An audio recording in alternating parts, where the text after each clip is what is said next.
அன்பிற்குரிய மாணவர்களே, இன்றைக்கி ஃபார்மல் சார்ஜ் எப்படி கண்டுபிடிக்கிறது அப்படின்றத பற்றி பார்ப்போம். ஸோ ஒரு கேள்வி பாருங்கள். இன் பாஸ்பேட் 3- இந்த அயானில் formal charge of each oxygen atom and PO இதில் இருக்கக்கூடிய பாண்ட் ஆர்டர் நம்ம கண்டுபிடிக்கணும். ஸோ இந்த மாதிரி கேள்வி கேட்டாங்க அப்படின்னா முதல்ல நீங்கள் ஃபார்மல் சார்ஜ் கண்டுபிடிக்கணும். யாருக்கு அப்படின்னா ஆக்சிஜன் ஆட்டத்துக்கு. ஸோ இப்போ இந்த கொடுத்துருக்கக்கூடிய இந்த அயானில் வந்து பார்த்தீங்க அப்படின்னா மேலே என்ன சார்ஜ் இருக்குது அப்படின்னா -3. ஸோ அப்போது ஃபார்மல் சார்ஜ் கண்டுபிடிக்கிறதுக்கு மேலே என்ன சார்ஜ் இருக்கோ அதை அப்படியே எழுதிடுங்க, -3. யாருக்கு கண்டுபிடிக்க போகிறோம் அப்படின்னா ஆக்சிஜன் ஆட்டம். மொத்தம் இந்த இருக்கக்கூடிய இந்த அயானில் வந்து எத்தனை ஆக்சிஜன் ஆட்டம் இருக்குது அப்படின்னா 4 இருக்குது. ஸோ அதனால் /4 போட்டுக்கோங்க. மேலே -3 இருக்குது, கீழே இருக்கக்கூடிய ஆக்சிஜன் ஆட்டம் 4. அப்போ -3/4 இதை சுருக்குனீங்க அப்படின்னா என்ன கிடைக்கும் அப்படின்னா ஆன்சர் -0.75. ரெண்டாவது, பாஸ்பரஸ் ஆக்சிஜனுக்கான பாண்ட் ஆர்டர் என்ன அப்படின்னு கேட்டிருக்காங்க.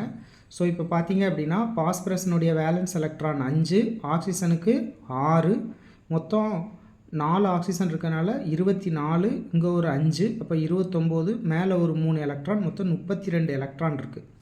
ஸோ அப்போ என்ன பண்ணுங்கள், இதனுடைய லூயிஸ் டாட் ஸ்ட்ரக்சர் நம்ம எழுதணும். ஸோ பாஸ்பரஸ் 1 தான் இருக்குது, அதனால் அதை சென்டரில் எழுதிருங்க. சுற்றி ஆக்சிஜன் 4 எழுதிருங்க. 1 2 3 4. ஸோ இது எல்லாத்துக்கும் நடுவில் ஒரு பாண்டு மேக் பண்ணிடுங்க. இப்போ பாஸ்பரஸோட வேலன்ஸ் எலக்ட்ரான் எத்தனைன்னா 5, அதனால் இங்கே ஒரு கோடு போட்டுருங்க, டபுள் பாண்டு. இப்போது நம்ம எத்தனை எலக்ட்ரான் யூஸ் பண்ணிட்டோம் அப்படின்னா பாண்டில் 2 4 6 8 10, மொத்தம் 32 எலக்ட்ரானில் 10 யூஸ் பண்ணிட்டீங்கன்னா அப்போ மீதி இன்னும் 22 எலக்ட்ரான் நம்மகிட்ட இருக்குது.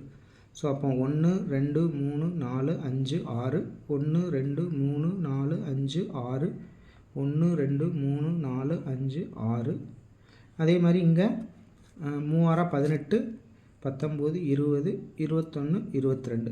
ஸோ இப்போ வந்து பார்த்திங்கன்னா எல்லா ஆக்சிஜன் ஆட்டத்துக்கும் 8 எலக்ட்ரான் எண்ம விதி நமக்கு ஃபில் ஆயிரும், ஆக்டெட் ரூல். ஸோ இப்போ இதனுடைய ஸ்ட்ரக்சரை நம்ம கரெக்டாக எழுதியிருக்கிறோம். O டபுள் பாண்ட் B, இந்த மாதிரி ஸ்ட்ரக்சர் நம்ம எழுதிக்கிடலாம். இதுதான் சரியான ஸ்ட்ரக்சர். இப்போ என்ன கேள்வி அப்படின்னு கேட்டிங்கன்னா PO பாண்ட் ஆர்டர் என்ன அப்படின்னு கேட்டிருக்காங்க, பாஸ்பரஸ் ஆக்சிஜனுக்கான பாண்ட் ஆர்டர். ஸோ இப்போ இதனுடைய ரெசனன்ஸ் ஸ்ட்ரக்சர் எப்படி பாஸ்பரஸ் மேலே இருக்கக்கூடிய ஆக்சிஜனோட டபுள் பாண்ட் வச்சுருக்கோ அப்போ அதே மாதிரி இது கூட ஒரு டபுள் பாண்ட் வச்சுக்கலாம். அப்போ இது சிங்கிள் பாண்ட் ஆகும். இங்கேயும் அதே மாதிரி டபுள் வச்சுக்கலாம், மற்றது சிங்கிள் பாண்ட் ஆகும். அப்போ மேக்ஸிமம் இதுக்கு நம்ம எத்தனை ஸ்ட்ரக்சர் எழுத முடியும் அப்படின்னா ரெசனேட்டிங் ஸ்ட்ரக்சர் வந்து மொத்தம் 4 ரெசனேட்டிங் ஸ்ட்ரக்சர் எழுத முடியும். புரிஞ்சா? இப்போது இதில் எத்தனை பாண்ட் இருக்குது அப்படின்னா ஒரு டபுள் பாண்ட், ஒரு சிங்கிள் பாண்ட், இன்னொரு சிங்கிள் பாண்ட், இன்னொரு சிங்கிள் பாண்ட். அப்போ மொத்தம் 1 2 3 சிங்கிள் பாண்ட், ஒரு டபுள் பாண்ட், அதனால் 2. அப்போ இதை கூட்டினீங்கன்னா 5/4. 5/4 நீங்கள் சுருக்குனீங்க அப்படின்னா 1.25. ஸோ அப்போ இந்த கேட்கப்பட்ட கேள்விக்கான சரியான ஆன்சர் எவ்வளவு அப்படின்னா ஃபார்மல் சார்ஜ் -0.75, அதே மாதிரி பாண்ட் ஆர்டர் 1.25. Thank you.